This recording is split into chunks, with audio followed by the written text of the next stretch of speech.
bien-aimés serviteurs, servantes de Dieu, amis à émission na biso parlons CPC Tikanzambe à Pambolo na libaku malam tozui simananzanga lelo na Oitali émission na biso. Merci encore na bandeko bazo sunga biso de près de loin pour la tenue de cette émission. Pour les lotos sunga mala auto bengaka moto tout court comme on est tata mapasa. Grâce à lui, Zokota na banda kuna biso. Merci na DT na biso que nous aimons beaucoup, Papa Jérémy. Yene mutazwami na régie. Merci encore na bandeko bazoko ba ko porter biso na ba mabondeli na bango. Nzambe a jalokumu pona tina nango émission lelo to plateau na biso lelo to ko kabolango. Na ba pasteur ya CPC Kimbangu, donc toza lelo na bandeko ya CPC Kimbangu. Je crois ceux qui nzamba osala ngolu toza reçu na bango le vendredi qui va suivre parce que du 20 au 28 il y a une grande activité et osala ma du côté ya Kimbangu. Mais basi ba pesi biso plateau toza na pasteur na biso Edgar Bile. Bonjour pasteur. Bonjour l'homme de Dieu. Mbote pe ba ndeko ba Olanda biso. Na bandeko pe sambote d'abord na mwasi na ngai Mira Diantete Bile na banani surtout pour mon bango et puis papa nanga dans la foi Lionel Le Bateko. Bonjour Cordon Bruno, papa Dédé, papa Ematika, comité CGD, papa Timothée Kalemba et tout le monde dans la CGD. Vraiment, je vous aime beaucoup. Et puis, je suis le président de la CPC, mon président, Évangile Kiziani Nakibila. Vraiment, je suis merci. Gloire à Dieu, tu as na secrétaire, on a présenté, mais pasteur Nabiso Théo. Bonjour, pasteur. Bonjour. Pasteur Théo Kabongo. Naza pasteur responsable de l'église Soleil de la Justice na Bumbu na communauté NCM oyo eza dirigé par représentant légal Mouteba Kalala et naza marié et par madame Gina Kabongo et na pesimbote na bandeko nyonso ya Soleil de la Justice et particulièrement aussi et par le président Nabiso ya CPC Kiziamina Kibila. Merci. Gloire à Dieu na basali nzambe toko solola boko makambu donc likamto solango na bango soko bengi moi miso moi na bopete liboso no komona affiche moko eza juste en bas, on parlera de ça, mais bien avant cela Tozako informé Nabiso que la semaine prochaine déjà pour les cadres à tourner à CPC Tozoko na commune ya Massina donc aussi Njili Tokabola Njili en 3 parties Tosali Njili 1, Njili 2 et Njili 3. Semaine prochaine nous serons déjà na commune ya Massina. Tozala jeudi, vendredi, samedi, donc tozala 3 jours d'affilée na ngamba Massina. Donc pasteur déjà Massina to bongama parce que toko kitawana penza ndenge ka to lobara. Donc tout ça d'abord Massina 2 fois, après toko ya monga fula, après tozongi lisusu parce que toza kosala tournée tokomisi ko na ngambo ya Tchango poso tosisi Massina tozwi Kimbantseke tosisi Kimbantseke tozwi commune Ntsele après Ntsele tokokita Maluku donc nazopesa déjà mbote na basali ya Nzambe na Maluku. Je sais que tosukiselaka tournée na Maluku boyebi nde makambo elekaka Nzambe azwa vraiment lokumu donc nazongela moke communiquer au Nasuka pour la gloire de Dieu. Donc, toujours le bac toza commis l'engela pour une grande activité et que ça l'année prochaine, en mois d'août, toza na 3 jours il y a campagne et tozala aussi na 2 jours il y a conférence, hein? 2 jours à conférence na Tongo et na Pokwa tozana 3 jours il y a campagne. Bon to bandi déjà komi lengela biso do senga ro bataka mabolongo na se to tia déjà mabolongo na se to banda ko sambela et kozala pona lokum na nzambe. Je crois ça sera aussi la première parole, hein? Je donne na bakambi ya CPC Kimbangu, hein? Po Kimbangu azomi na kati ya Kalamu aza commune maire na habité chez na benyango malamu pasteur Edgar. Merci commune maire parce que Kimbangu est la carte ya Kalamu, CPC siège dango est la carte ya Kalamu. C'est ça, je vous donne raison. Il y a un commune maire. À ta tournée, tu bandela qui est Kalamu toujours. Alors, voilà pourquoi vous savez la carte ya Kimbangu. Donc, sa activité, on le présente pour projeter en 2023. Il y a un moniteur activité CGD en collaboration avec CPC.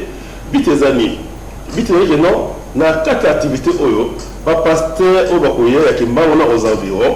Quand Bakoye a l'activité, annoncé déjà que non, dans 2023, il y aura un grand événement, pour nous qui s'appelle Congo Mumba. Pour peut-être pas s'adhérer sous la carte de la CPC. Parce qu'il y a des gens qui hésitent pour s'adhérer à la CPC, n'importe quoi, bon, on va préjuger, mais il faut qu'on va préjuger, on a, dans le dialogue qu'on pouvons ensemble, évangéliste, tous les en tout cas, ça serait une bonne chose.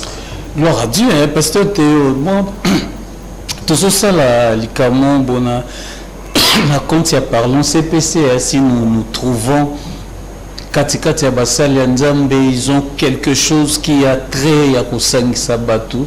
Nous avons toujours tendance to bengisa to ya na parlons CPC to promouvoir ango pour to préparer toujours activité to zanango. Alors j'ai trouvé aussi vous êtes l'un des orateurs. Oui. Pour ça na présenté na ba casquette nyonso mais yo mo sengeli obeta mo lisolo mke. Bien, comme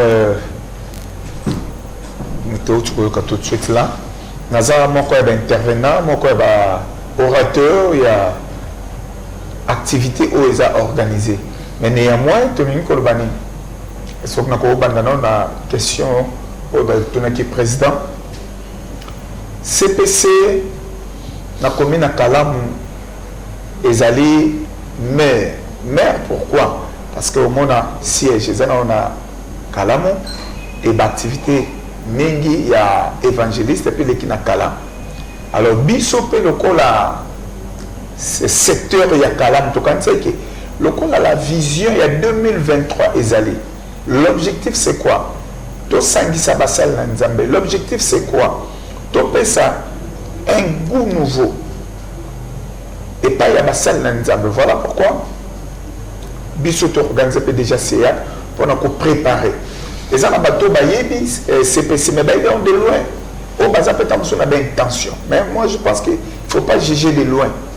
S'approcher au yoka. Mais on peut faire ce jugement au yo, on peut ça. Voilà, on a coquille colba.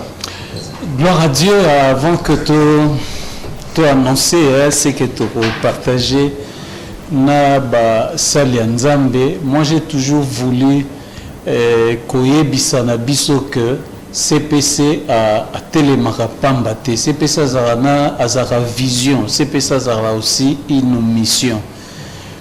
À chaque fois que likamoko munene ko luka koya ko sala manamboka, ce qu'on observe bien dans les cycles il y a d'activité à CPC, vous remarquerez dans une grande activité salamine en 2002 na 2003 1 plus 4 et sangisi bato. CPC sali un travail. Au moni toye penza boye CPC sali une activité en 2009. So taliba nungu bandai ko ya partir ya l'élection en 2011 et ça CPC déjà zaki début. Nous sommes arrivés en 2015. Élection fissama en 2016 mais to sala en 2018. Prière wane salamaki wana Hein? Moi, j'ai observé ces cycles-là. Alors, le cas là, toujours en 2023, il y a aussi un travail. Hein? On a le bara, si seulement nos autorités, les rôles, la place, il y a CPC dans notre nation. Hein? Si seulement,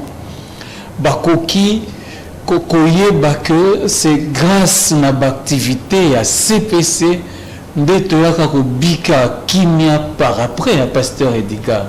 Je ne sais pas si vous observez ces cycles, comment les choses s'organisent. C'est normal, hein, parce que d'abord, on connaît moins par ses habits. Hein. Comment c'est possible? Congo pour Christ. D'abord, la vision, c'est pour que le Congo soit réellement pour Christ. Alors, pays Congo pour Christ. Chaque fois, cet esprit, tant que nous sommes à devant ça, l'idée. On est à ça toujours dans l'idée. Dans mon tout, dans mon qui la tête. Après, si vous avez l'idée, farou par l'idée, à sa activité, ça va être nécessaire, ça va passer, on est là pour l'activité. Après, si l'activité de l'équipe, au moins, évidemment, au Namboka, attendons que ça me quitte là, pour ça, des ordres qui m'écoutent. C'est en 2015. Fait les choses à la journée de 2016, je ne me trompe pas. 2016. 2016. Alors, on disait que les choses à l'administration, ils étaient chaotique, troublé, tout. Mais en 2015, CPC a s'organisé par les événements, les gars qui ont triomphal. Alors, pour moi, il y a plein d'événements là, et c'est pour avec des hommes dédiés. Et Zambé a ça qui non, en 2016, Maramou la Kimia, attaque au glycémie Zalaki, mais la Kimia va se faire en 4 en 2018. Voilà. On a clôturé quelque chose dans Papa Théo. Papa Théo. Oui. Ah, bon, heureusement, tu as battu la Bible. Ce qui t'observait vraiment. Hein, parce que ça fait quelque chose que moi j'ai beaucoup observé. Moi observateur, question si on a invité na otuna.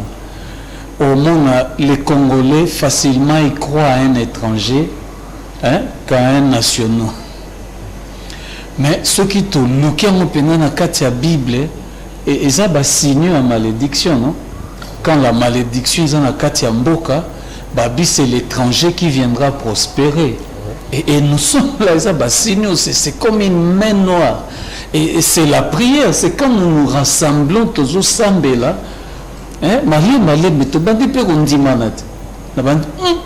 Les cambo fora papa Théo, les cambo fora.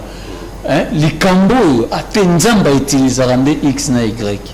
Moi commentaire. Oui, merci na Mutuna Wana. Seulement, c'est d'abord un prophète, Azara souvent, méprisé par Naï.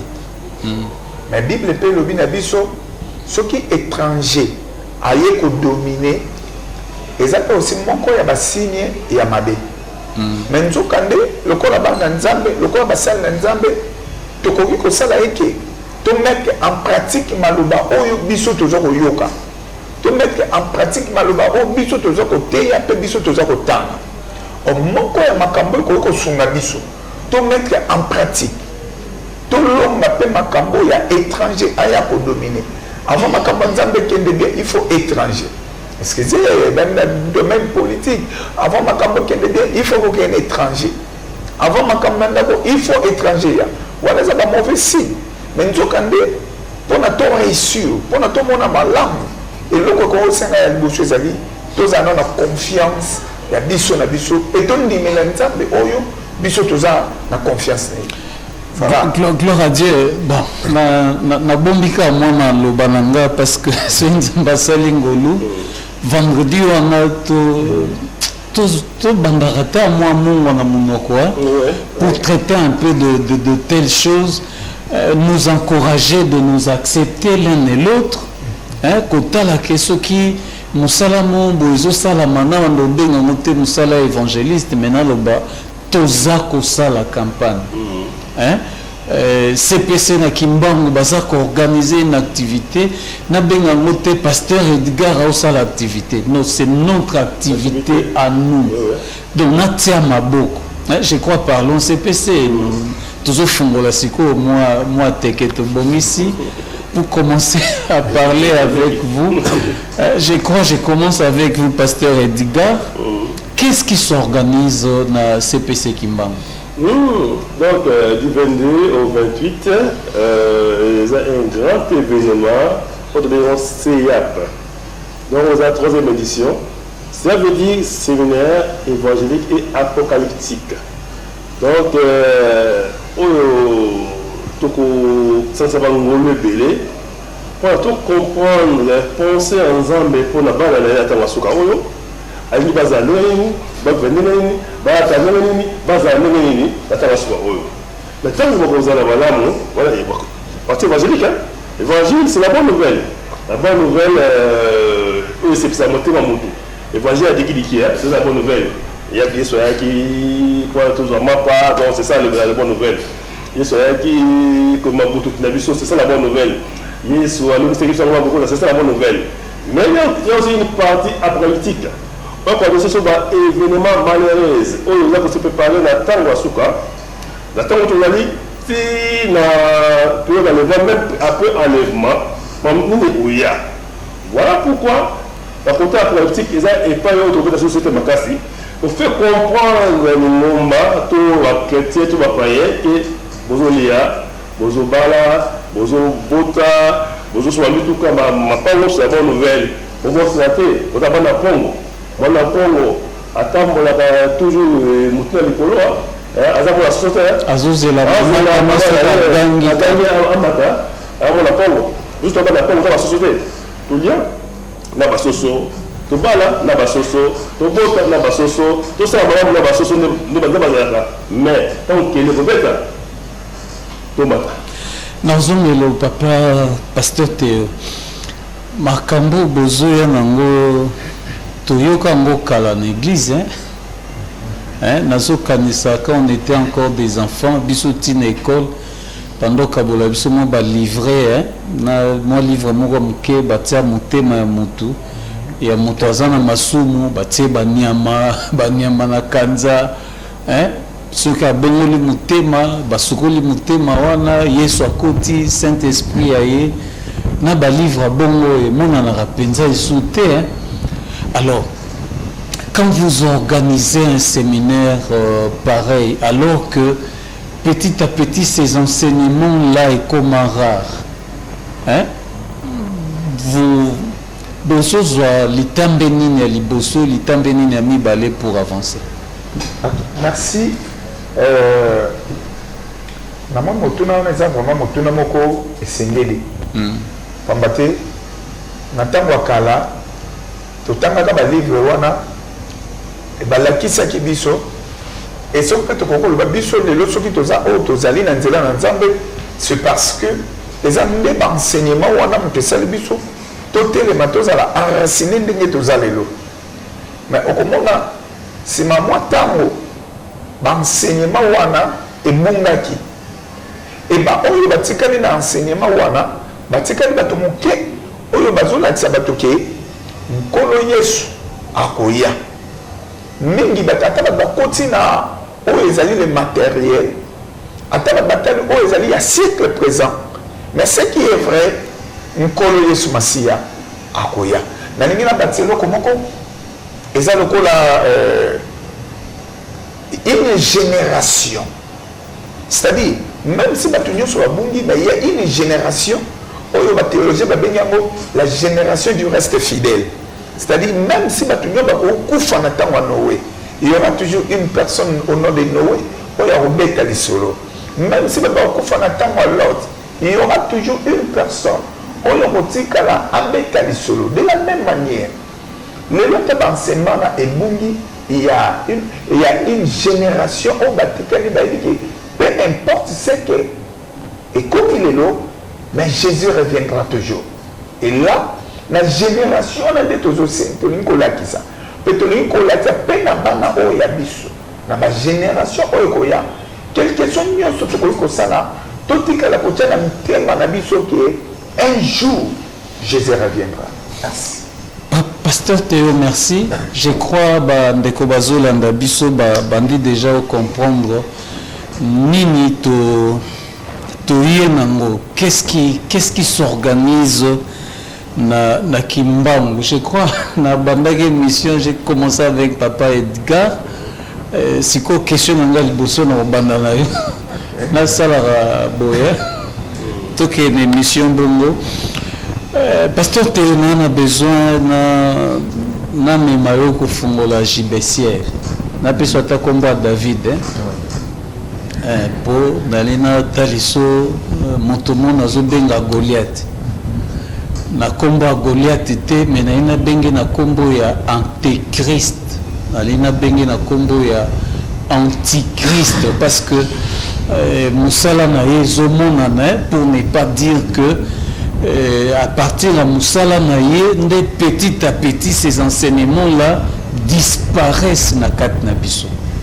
Na bengaye bongo Goliath. Si on a pissé au combo na David, cela veut dire osa qu'on représentait les restes de ces hommes de Dieu là fidèles. Mais Goliath a télé mille bosso. Tokoki ko bimisa mabanga na JBC te pasteur. Merci. En tout cas, merci. Il y a un David, déjà propose un exemple au tableau na yango. Il y a un David, mais de l'autre côté il y a un Goliath. Et d'abord avant de le David n'a Goliath soit sa mention, tantôt le antichrist, tantôt l'antéchrist. Antichrist c'est l'adversaire. La Bible dit votre adversaire est un homme de Jésus qui a chanté des voix à son mouvement. Et parmi la méthode de Azuluka, c'est ça la méthode de Ulumula enseignement. Il y a aussi l'antéchrist. On a encore ma question. L'objectif c'est quoi l'antéchrist? Les amis Kolomula, l'enseignement qu'il faut pour nous ça, faux enseignement. Alors, les jeunes David maintenant, il y a le peuple au Bazoma. Il y a son courrier le pays. Donc on peut délivrer. Bazoma, la terre existe. Bazoma, c'est cela. Or, il y a un Goliath. Oh, la Zoma Nisaba. Or, Goliath, c'est l'ensemble des religions. Oh, ça va être fort. Pour nous terrasser la porte ouverte. Vous allez, il y a Jésus-Christ. Alors, il faut un jeune David. Bien qu'Abunda guerre, il a quelque chose. Il a Saint-Pierre dans le Jésus. Abimisa, et le comment on peut ça espoir. On nous a fait espoir. Et ça, il reviendra. Voilà pourquoi on a fait à travers ma serviteur, nous sommes les gars. Que Jésus reviendra. Peu importe, nous sommes là. Peu importe la chance de vivre, peu importe le livre de Tama, peu importe l'écrivain, le philosophe, mais ce que nous savons, Jésus reviendra un jour. Nazozo pasteur Edgar, maintenant, quelle est ta question, mon Maniolaka? Parce que vous avez touché quelque chose sur la religion. Oh, Maniolaka, moi, mon autour de ça. Boni écuménisme. Écuménisme, moi je peux citer même avec la démocratie, c'est créé comme ça, dans ces mêmes buts. Même les réseaux sociaux aujourd'hui, c'est créé dans ces mêmes buts. Même la laïcité de l'État, c'est avec les enseignants. Moi, comme Pasteur Edgar, c'est la même question. Mais Natunayango, le Kolosa, autre, il y a activité. Pour Bitango, Goliath a télémi David a Kimimba Monde na Torah. Si on a na lekeli na nzela Ezekiel, Babi au bandanama na chevite et koti na genou et kiti na barin bongo leki na Torah. C'est-à-dire qu'on soit mokumba ya kozala haute ya activité motindo. Aux en a beaucoup makambo bosso la Nzambe. Qu'est-ce que le Seigneur vous a mis à cœur pour s'engager un grand nombre de serviteurs, poto ya koloba makambo oyo Satan alingaka bato bayeba te. Merci parce que le dit David, David a une image nangai. David a une image de la serviteur au bras intègre. David a une image de la serviteur au bras pour sa Goliath, aux alliés esprit antéchrist. On a s'opposer contre Christ. Alors maintenant, ils ont vraiment l'évangile côté. Grosso, maintenant qu'on dit c'est une évangile de délivrance, combat. C'est pas mauvais le combat spirituel. Mais mon église, il faut vendre la 4 piliers. Combat, c'est bon. Nous avons sali, nous avons la vie de prière et puis nous avons le Saint-Esprit. Alors, sur ma pilier là, il vend l'église les a bien assises. Mais sur l'église, voilà, prospérité, matin au soir. Alors, et comme Goliath, et comme esprit à Antéchrist, et comme opposant à Christ. Alors, pourquoi les gens David a quelqu'un qui manque dans la Torah. Torah, c'est le Saint-Esprit. Là où il coule l'onction. La taille où ma serviteur en Zambé, c'est une compte comme un fouta. Parce qu'il y a des choses qui s'annoncent. Tant que tu as un fouta, dans le cas de ma fouta, tu as un mitano. Et ma banque là, il y a un début surtout que ça m'a montré Christ. Et ma banque là, l'évangile, on Zambé, attire la souka. Oh, même ça bat tout que non. Attention, je vous reviens bientôt. Voilà. Mais 5 pieds, et vous avez souvenir. Et c'est pour ça que non, dans un ministère vrai, pas de sous les 5 vrais ministères la 4. Les 5 vrais ministères, les 5 vrais ministères la 4 là-bas. 5 ministères Ozo poussing avant de pasteur Théo. Ozo poussing parce que j'avais pensé à une deuxième question. Na Benyangwata, na Psaume 127, Bible lobby. Bano et à Genèse.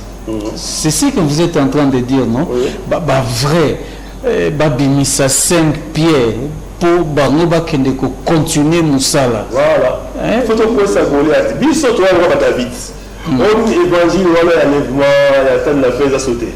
Et on a bâti sur la Torah. La Torah. La Torah là pas pour la mémoire là. Donc on a pas la métal.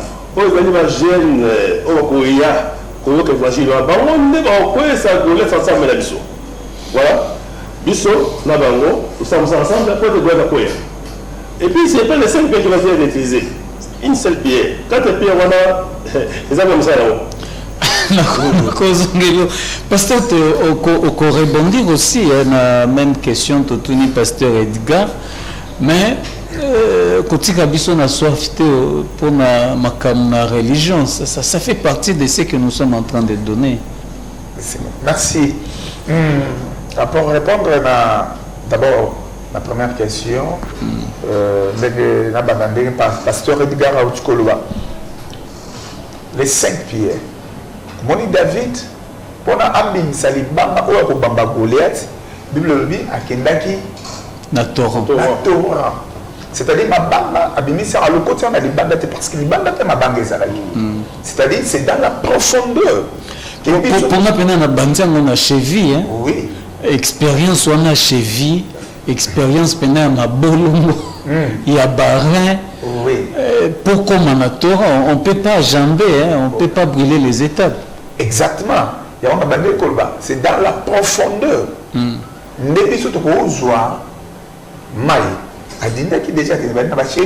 C'est dans la profondeur. Or, la profondeur de quoi? C'est dans la profondeur de la prière. Na kati ya mabondeli ndeto kozali bamba liloba otuko ko présenter par ya peuple na Nzambe.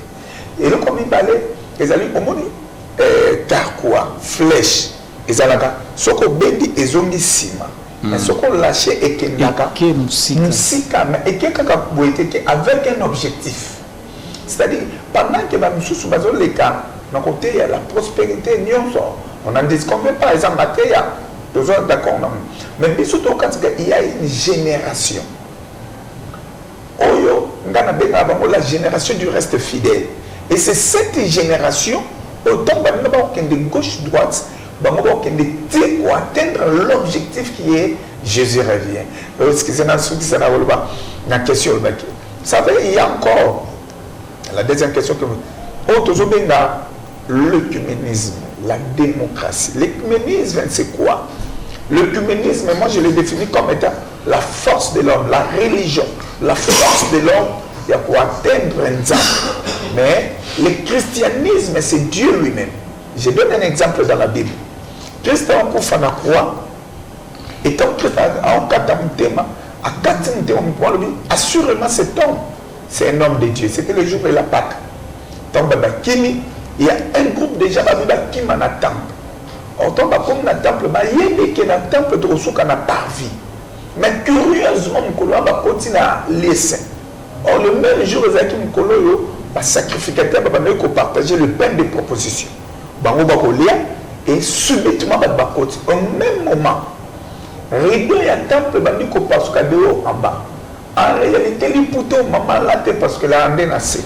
Parce qu'elle a côté. Mais ces jours-là, et parce que Christ lui-même est descendu vers l'homme. Ça, c'est le christianisme. Ce n'est pas l'effort de l'homme.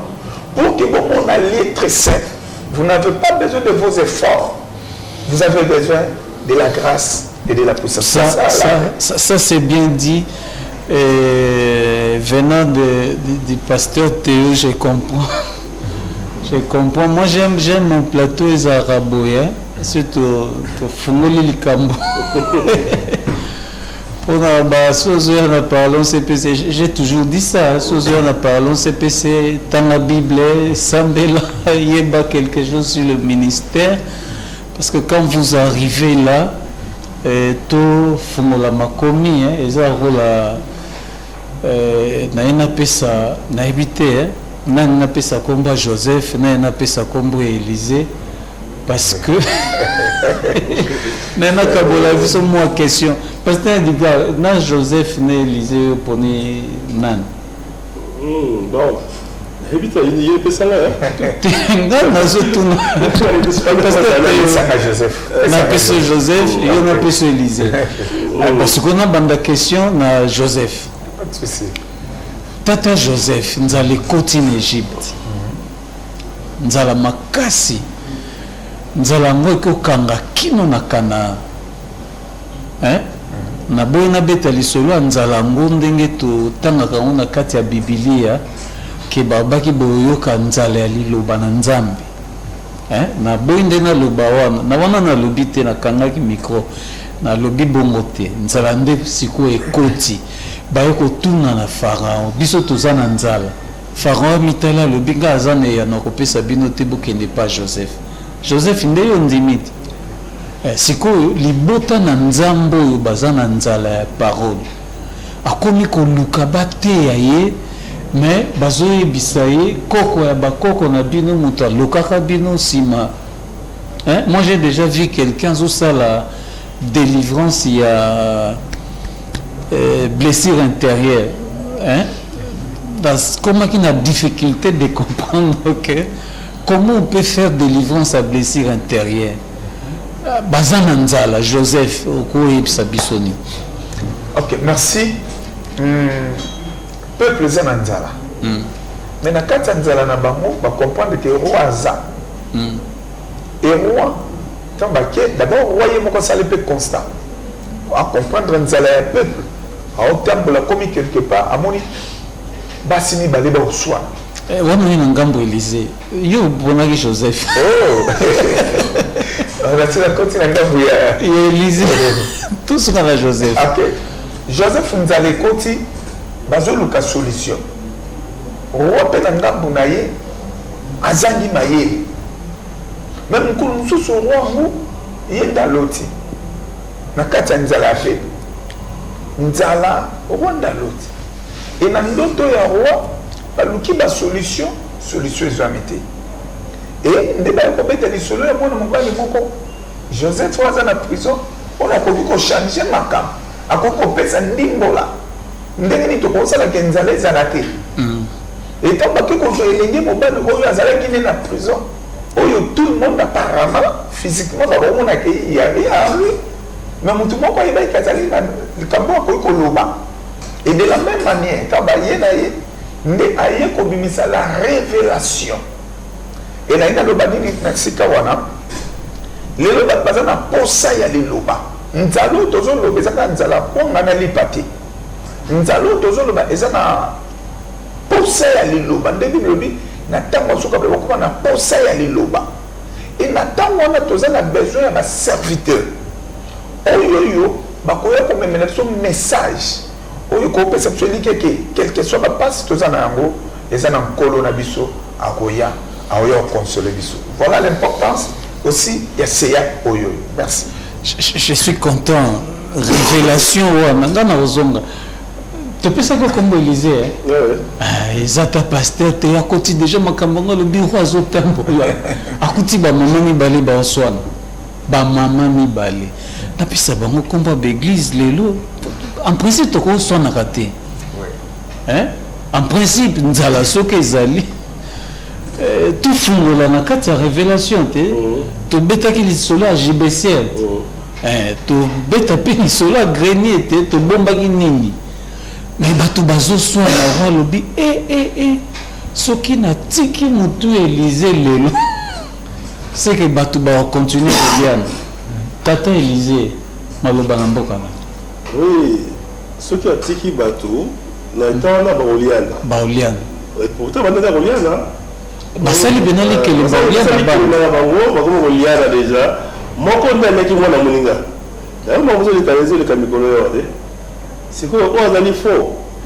c'est dit vrai biso ba David autre dans les bons sens mais le séduire biso la tendance que non tout ira prospérité en croyant que un vrai serviteur de Dieu waza mutuka azana ba ikiza munene asa celui un véritable serviteur de Dieu donc c'est un tout à battre même les banini ba na option là ça mon pasteur zama kolo moi je sais zama bete c'est un faux pasteur za bete il faut la délivrance alors zama solo donc parce qu'on lit un biseau déjà on lit pas la biseau mais heureusement que les rois des rois ça fait déjà Jésus-Christ de Nazareth alléluia le Dieu des armées a télémis pour mettre fin à la situation là pour un sabbat que non ivré ba faux bokeba ba faux bokeba mon ala positionné il y a Jacques qui a été tranché il y a aussi un pays pour ça le trancher mais non Jésus-Christ revient bientôt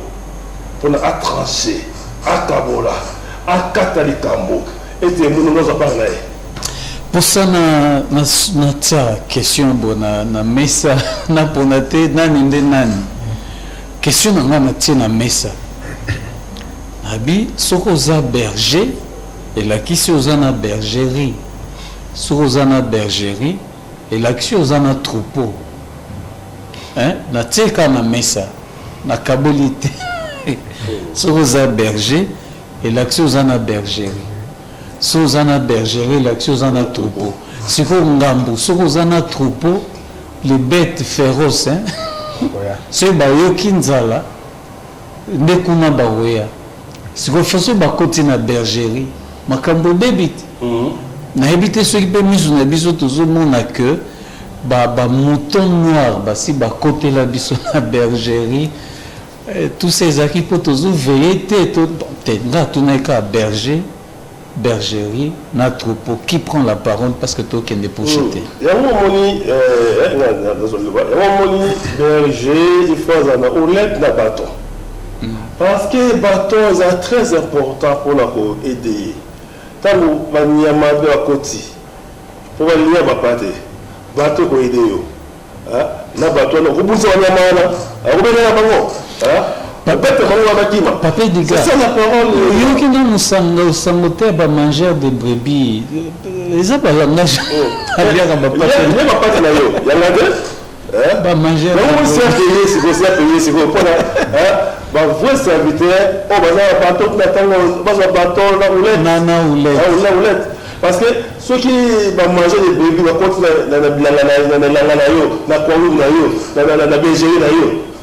Bateau allez on allait dans nzete ok ma ko na nzete on devait pas voir ok pasteur bergerie azana tout pour mener l'ongam c'est pas la réflexion wana parce que tango zolba ce qu'on a berger il faut ça na bergerie c'est pour ça la bergerie il faut ça na troupeau parce que pour ça na troupeau il faut s'attendre na ba bête féroce ba mouton noir ba brebis na yo. Alors que faut-il faire? Et là, nous avons un cadre, il y a évangile. Oui. Vous savez, dans l'évangile, le lot étant de berger, nous devons être prudents. Il y a des gens, même entre nous, les hommes de Dieu, osons pour inviter le hasard à y aller. L'objectif, c'est quoi? Pour avoir et pas il y a un brebis. Mais ce que nous devons faire, c'est ce que le pasteur Edgar vient de le dire tout de suite là. Il faut aller dans un bâton, aux en houlette. Meilleure façon, il y a cause à un bâton. Meilleure façon, il y a cause à un houlette étant berger. Il faut qu'on y ait nous salanayo ezali nini. Ce qu'on y ait nous salanayo. Ou y ait un basimbaka bâton, nini basimbaka houlette. Et ou y ait en d'autres termes, ou y ait nini na koki koluba et pas y a peuple. Parce que mon objectif, ce n'est pas seulement de prêcher, mais mon objectif, c'est préparer l'église pour le temps de la fin. Ça c'est vrai. Hein? Comment qu'on est pour chiter, c'est pourquoi toujours qui t'a vraiment malembe, les kamba bâton, les kamba oulé tout et soumis mouté malanga. Mais Nzambe pena sengi na Abraham, donne-moi ton fils, ton unique. Hein? Rendez-vous mon Rijad. Oui. C'est quoi il faut na mema signalé déjà biso. C'est quoi il faut na mema moto na mema mbeli na mema na koni. Na na mema nini mwana mema nini pasteur Edgar. Mwana yo na femme makoni na yo amekoni atina moto mwana femme makoni. Ngai na moto pour battre moto avec kufuata mon pépé parce que moi on a sorti mon moto dans un destin ekufa ngai ne peut pas moto nabi tina moto nabi faut battre la moto malamu et tout que nous ti la destination Ngongande à 30 secondes je crois que la capé biso que vendredi prochain tout la makambo en tout cas na 30 secondes tout le bagage moi il faut simba koni papa il faut simba moto c'est l'image et mbeli c'est la parole de Dieu. La Bible dit la parole de Dieu est la épée à double tranchant o ezo kabola ma bébé na malam moto c'est le Saint-Esprit. En tout cas vu le temps to kozala na biso le vendredi to kozala to mais un peu pour développer là-dessus par la grâce de Dieu. Gloire à Dieu, tout ce qu'il y a épée na mwanzala tout ça na makamto ko fongola aussi autour de la nation. Je crois activités du 20 au 28 du 22 au 28 c'est-à-dire trozoatan il y a kozongelango sous davantage.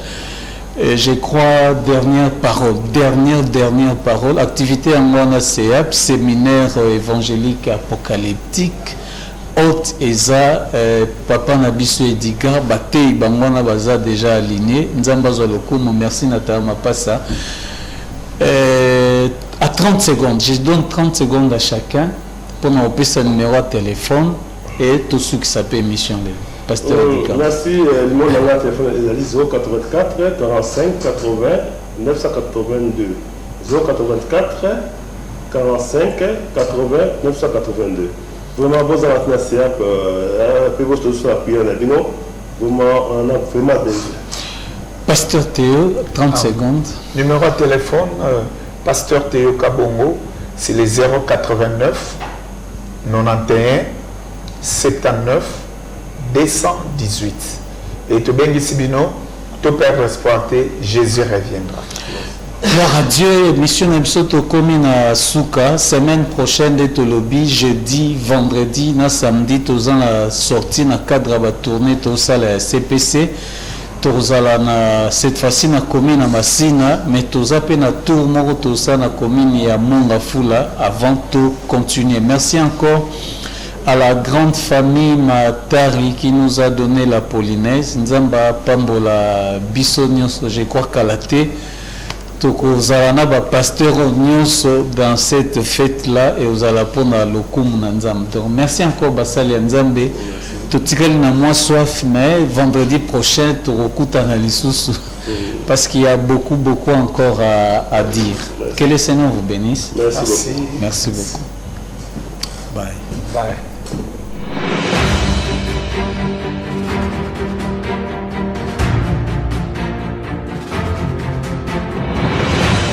Audio Jungle.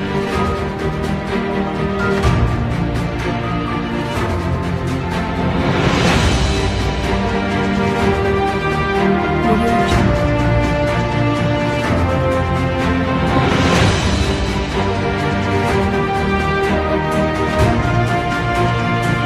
Audio Jungle.